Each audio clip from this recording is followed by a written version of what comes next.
Olá, estamos aqui no Pós-ASCO 2021 e hoje nós vamos falar sobre câncer de mama. Está comigo a doutora Débora Gagliato, membro titular do Centro de Oncologia da ABP, a Beneficência Portuguesa de São Paulo. Eu sou o Dr. Buzai, diretor médico-geral do Centro de Oncologia da ABP. Débora, seja bem-vindo a essa revisão pós-ASCO. No primeiro módulo, nós vamos falar um pouco de adjuvância. E a sessão plenária foi um estudo chamado Olympia. Primeira pergunta, Débora, descreva o estudo e me diga se você acha que isso vai ser practice changing. Esse é um estudo de extrema importância que recrutou aproximadamente 900 pacientes em cada braço, pacientes portadoras de mutação germinativa em BRCA1 e 2 de alto risco de recidiva. Foram incluídas tanto pacientes triplo negativo, e aqui os pacientes poderiam ter tumores acima de 2 centímetros e ou comprometimento linfonodal, ou qualquer estadiamento se tivessem sido tratadas no contexto neoadjuvante e tivessem doença residual à cirurgia da mama. Outra corte também incluída, a corte hormônio positiva, e essa, se fosse tratada na neoadjuvância, com doença residual, teriam que ter alta carga de volume de doença residual, definido pelo CPS-EG score maior ou igual a 3, ou então pacientes com maciço comprometimento linfonodal, 4 ou mais linfonodos comprometidos. Aproximadamente 900 pacientes em cada braço foram recrutadas para usar olaparib durante 1 ano, na dose de 300 mg de 12 em 12 horas, ou placebo 2 vezes ao dia. Esse estudo mostrou que o grupo que usou olaparib teve uma redução importante no risco de recidiva invasiva, um ganho absoluto de quase 9%, houve também uma redução de risco de recidiva à distância e uma tendência a uma melhor sobrevida global, embora a sobrevida global o dado não seja estatisticamente significante. O estudo claramente vai ser practice changing. E aí vem a primeira pergunta. Imagine um paciente triplo negativo, você deu uma quimio-nel e sobrou doença residual. Esse paciente se qualifica para o Olympia. Você daria capecitabina adjuvante, que hoje é o padrão ouro, ou preferiria usar o olaparib? Acho que essa é uma pergunta muito relevante. Capecitabina não era incluída no braço controle, essa é uma crítica ao estudo, mas de fato o olaparib tem todo o racional para atuar muito bem em tumor com mutação germinativa. Nós temos o estudo Olympiade, em que o olaparib é avaliado no contexto metastático e o tratamento no braço controle poderia incluir capecitabina, inclusive o olaparib performou melhor que capecitabina, melhor taxa de resposta, melhor sobrevida livre de progressão. No contexto de doença avançada, acho que faz mais um racional para usar o olaparib. Na minha prática, eu tenderia a oferecer o olaparib para um paciente com mutação germinativa e se há ausência de mutação, aí sim capecitabina é o padrão ouro. Uma pergunta provocadora, vamos admitir que o abemaciclib seja aprovado para pacientes com tumores luminais de alto risco. População muito semelhante à que foi incluída na elegibilidade do Olympia. Qual você escolheria? O olaparib ou escolheria o abemaciclib? Pergunta dificílima, sem uma resposta clara, mas de fato, com os dados que temos agora, atualmente eu escolheria o olaparib. Tem todo o racional de uso, a magnitude do ganho é impressionante, de fato, em redução do risco de recidiva invasiva, mas o Monarquia ainda tem um segmento muito curto, pode aparecer ganho de sobrevida global. Vamos ver o que vai acontecer com o follow-up a longo prazo. Atualmente, em 2021, escolheria o olaparib. Muito bom. Vamos para a neoadjuvância. Há uma tendência a tentar descalonar tratamento em pacientes com tumores HER2 positivos. E o West German Study Group ADAPT-HER, Nadia Harbeck, apresentou dados provocadores com só 12 semanas, mas na população HER2 enriquecida, o grupo com maior sensibilidade ao tratamento. Você acha que isso já dá para usar como padrão?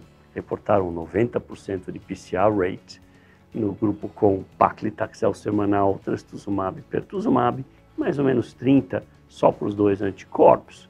Não, a gente sabe que TDM1 tem pelo menos 40 e pouco PCR rate. Você hoje estaria pronta para descalonar? Ou teria que ser pacientes N0? Como você está vendo essa situação? Acho que é uma tendência muito importante de estudos, né? O estudo ADAPT hormônio negativo, HER2 positivo, se soma ao DAFNE, já reportado no final do ano em San Antônio, que também mostra respostas de patológicas completas ao redor de 57% com taxane e bloqueio duplo de HER. De fato, é uma tendência grande. Escolher aquele indivíduo que tem aquela doença HER2-driven de fato e escalonar consideravelmente em quimioterapia, confiar de fato no bloqueio do HER2, são dados provocadores, mas estudo pequeno, com intervalo de confiança longo, ainda acho que a gente deve aguardar o estudo decrescendo e o Compass HER2 para de fato incorporar isso na prática clínica, mas não tenho dúvida que nós vamos ter um grupo de pacientes que vai ser tratado com pouquíssima quimioterapia e principalmente bloqueio de HER.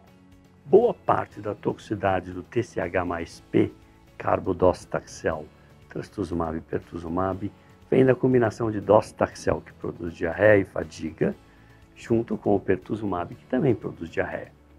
Você ficaria desconfortável em substituir por paclitaxel D1D8 a semelhança do TRAIN2 por 6 ciclos, ou teria que fazer o TRAIN2 por 9 ciclos, conforme o estudo holandês foi feito? Desconforto algum, né? Essa é uma estratégia que eu acho que é extremamente cabível. Nós sabemos o quanto o paclitaxel semanal tem atividade em câncer de mama localizado. Nós temos os estudos, inclusive de adjuvância, que mostram que é um taxano oferecido semanalmente, tem desfechos de sobrevida semelhantes ao que nós temos com docetaxel a cada 21 dias. E, de fato, TCHP é um regime duríssimo para as pacientes, muita mialgia, muito ganho de peso, toxicidade medular, diarreia grau 3 em quase 20% dos casos. Então, na prática, eu até tenho ofertado paclitaxel semanal, não faço 9 semanas de paclitaxel, que eu não quero deixar uma neuropatia... 9 ciclos, né? 9 ciclos de paclitaxel, que eu não quero deixar uma neuropatia perene. Acho que 6 ciclos estão de bom tamanho nesse regime. Ótimo saber, não estou sozinho, nós nem conversamos sobre isso. Estava fazendo meio em off, mas eu fico bem confortável com 6 ciclos de TRAIN2, uma tendência a descalonar e não a aumentar. Vamos para a doença metastática um pouco. Eu acho que a atualização do Monalisa 3 e do Paloma 3 foi interessante. O Paloma 3 em particular me chamou a atenção que na população hormônio sensível o ganho foi bem robusto, com aumento de sobrevida global, e também pacientes que não haviam sido expostos à quimioterapia tiveram ganho de sobrevida global. Esse é o único estudo que teve quimio exposta. Monalisa 3 não permitiu, Monarch 2 não permitiu, e por isso que os outros tiveram resultados melhores em grande parte. Você acha que o Paloma 3 se compara favoravelmente aos outros agora? Acho que sim. Dado maduro de mais de 70 meses de follow-up, um ganho absoluto de 10 meses de sobrevida global, uma redução do risco de morte de aproximadamente 20 a 25%.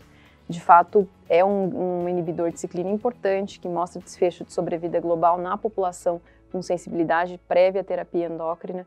Foi uma atualização importante e mostra que é útil principalmente nessa população. Me chamou a atenção uma coisa em comum, Paloma 3 e Monalisa 3, a população hormônio resistente não foi tão bem. Essa é a primeira vez que esse dado foi analisado no Monalisa 3. Isso claramente contrasta com o Monarch 2. Você hoje acha que realmente as coisas começaram a se dividir? Sim. De forma clara, a BEMA vem se mostrando um inibidor distinto de palbo e ribo, que basicamente tem desfechos muito semelhantes, e na população do Monarch 2, os pacientes com resistência primária à terapia endócrina, né, aqueles que recidivam muito precocemente na adjuvância nos primeiros 2 anos, ou que não têm benefício algum de uma primeira linha com terapia endócrina no contexto de doença avançada, a abemaciclib causa uma importante redução no risco de morte nessa população, quando usado em combinação com fulvestranto, e de forma clara esse é um nicho para a abemaciclib. Ele também tem sido mostrado uma droga com atividade importante em pacientes com doença grave, doença grau 3, sem expressão de progesterona, comprometimento visceral.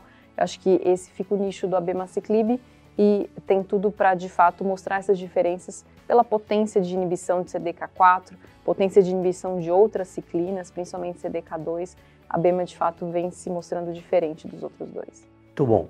Vocês ouviram aqui os estudos mais importantes de adjuvância, neoadjuvância e mama metastático da ASCO 2021. Débora, como sempre, fantástico, muito obrigado. Muito obrigado a todos.